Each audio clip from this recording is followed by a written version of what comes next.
దేవరకొండ గారి యాక్టింగ్ అసలు కల్కి సినిమా తర్వాత ఒక స్టాండ్ అలోన్ మూవీతో ఇంత టైం తీసుకొని వస్తున్నారు. లైగర్ లాంటి పెద్ద దెబ్బ తర్వాత ఇండియాని షేక్ చేస్తా అన్నారు అప్పుడు, కానీ ఇప్పుడు చెప్తున్నా బాక్స్ ఆఫీస్ని టాలీవుడ్ని మొత్తం షేక్ చేస్తున్నారు, బాలీవుడ్ని కూడా షేక్ చేయబోతున్నారు. ఇది విజయ్ దేవరకొండ దెబ్బ అంటే ఏంటో ఎలా ఉంటుందో చూపించబోతున్నాడు. అంత బాగుంది సినిమా ఓపెనింగ్ షాట్ నుంచి క్లైమాక్స్ షాట్ వరకు ఎక్కడ కళ్ళు తిప్పుకునేలా లేదు, అంత బాగుంది. ప్రతి ఫ్రేమ్ కూడా డిఓపి వర్క్ అయితే చాలా చాలా బాగుండింది. అండ్ సినిమా ఆల్రెడీ ట్రిమ్ చేసినట్టే అనిపిస్తుంది. మేబీ యూఎస్ఏ రివ్యూస్ వల్ల ఏమో హృదయం సాంగ్ ఏదైతే ఫస్ట్ రొమాంటిక్ సాంగ్ ఏదైతే రిలీజ్ అయిందో అది కూడా ట్రిమ్ చేశారు. మేబీ స్టోరీలో ఇరకదు అనేమో.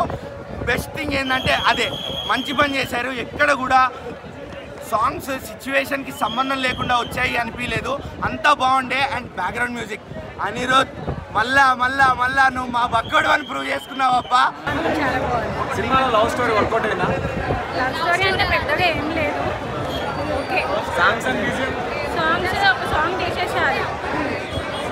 మీరు మూవీలో బాగా ఏం ఎంజాయ్ చేశారు? ఈ సీన్స్ లవ్ బాండింగ్ బాగుంది. మీకేం నచ్చింది మూవీలో? విజయ్ గారు కూడా నచ్చింది. యాక్టింగ్ బాగుంది. బ్రదర్ సెంటిమెంట్ కూడా బాగుంది. విలన్ చాలా బాగున్నాడు. అంటే బాహుబలి చూసాం మనం ఫస్ట్ పార్ట్, మనకి కొంచెం డిఫరెన్స్ ఉంది. సెకండ్ పార్ట్ వచ్చిన తర్వాత మనకి చాలా నచ్చింది. ఇది కూడా సేమ్ అలానే ఉంటుంది. చాలా బాగున్నాడు. అండ్ అంటే హీరో కంటే బాగున్నాడు. హీరోనే బాగుంటాడు కదా. విలన్ చాలా బాగున్నాడు. మీరు విలన్ ఫ్యాన్స్ వాళ్ళే హీరో ఫ్యాన్స్ ఉంటుంది. సత్యదేవ్ క్యారెక్టర్ బాగుంది, కానీ ఇంకా కొంచెం పెద్ద పెట్టాల్సింది. హీరో యాక్టింగ్ ఎలా ఉంది? మ్యూజిక్ డైరెక్టర్ అంటే ఇది సీక్వెల్ వచ్చే అవకాశం ఉందా మీకు? మన ఇంట్లో ఉందా? ఈ లైగర్ తర్వాత ఎలా అనిపిస్తుంది మూవీ హిట్ కావడం?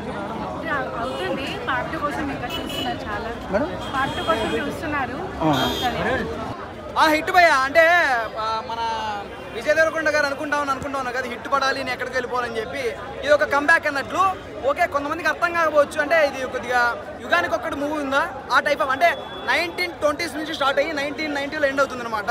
హైదరాబాద్లో ఎండ్ అవుతుంది. అది కూడా శ్రీకాకుళం ఎక్కడో స్టార్టింగే 1920 శ్రీకాకుళంలో జరిగిన సంఘటన అని చెప్పి వచ్చింది అనమాట. ఓవరాల్ మూవీ అయితే శ్రీలంకలో అంటున్నారు కదా. ఇక్కడ మళ్ళీ ఈయన వస్తాడనమాట. హైదరాబాద్లో ఉంటాడు. దాని తర్వాత శ్రీలంకకి వెళ్ళి స్టోరీ లీక్ చేయకూడదు. కాకపోతే ఫైన్ సినిమా అయితే. అంటే మీరు ఒక యుగానికి ఒక్కడు సినిమా చూసారా ఆ టైప్ ఆఫ్. అంటే రాజు గురించి, దాని తర్వాత కంబ్యాక్ 1920s నుంచి మళ్ళీ 1980 తీసుకొస్తాడు అనమాట. మళ్ళీ 1920 తీసుకెళ్తాడు. అంటే ఒక పచ్చబట్టు సంథింగ్ స్టోరీ అయితే ఉంటుంది. Okay fine, everything overall fine. Cinema Kingdom cinema పోయా ఏడుపు వచ్చేసి పోయా. విజయ్ దేవరకొండ అన్న సత్యదేవ్ ఇద్దరు ఎమోషన్ సీన్లో, అన్నదమ్ముళ్ళు ఇద్దరు ఎమోషన్లో. అయ్యో బాబా, సత్యదేవను చంపేశారు పోయా ఏడుపు వచ్చేసి పోయా. థియేటర్లో ఏడ్చి అంత కారిపోయినాయి. అబ్బా హీరోయిన్ హీరోయిన్ సామాన్లు కానీ హీరోయిన్ కానీ అబ్బో ఓరు నాయన బాధిసిరి ఏముంది భయ్యా. ఇలాంటి ఫిగర్ నేను ఇంతవరకు ఎప్పుడు చూసుకోవాలి. ఏముంది భయ్యా ఫిగర్ బాబా. డాక్టరే సినిమాలో డాక్టర్ ఉండే అది సెంటిమెంట్ చెప్పి. ఇప్పుడు మనిషి అనేవాడు 10 నిమిషాలకు ఒకసారి మారుతూ ఉంటుందన్న. ఒకసారి నవ్వు వస్తుంది, ఒకసారి ఏపు వస్తుంది, ఒకసారి బాధ వస్తుంది, ఒకసారి కోపం వస్తుంది. సినిమా అంటే అది ఉండాలి. హీరోయిన్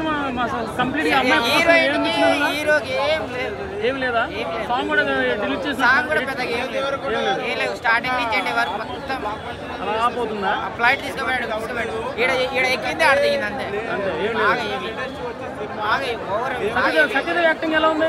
సత్యదేవ్ యాక్టింగ్ ఎవరి యాక్టింగ్ అయినా సినిమా ఏవి ఉంటే కష్టం అన్న.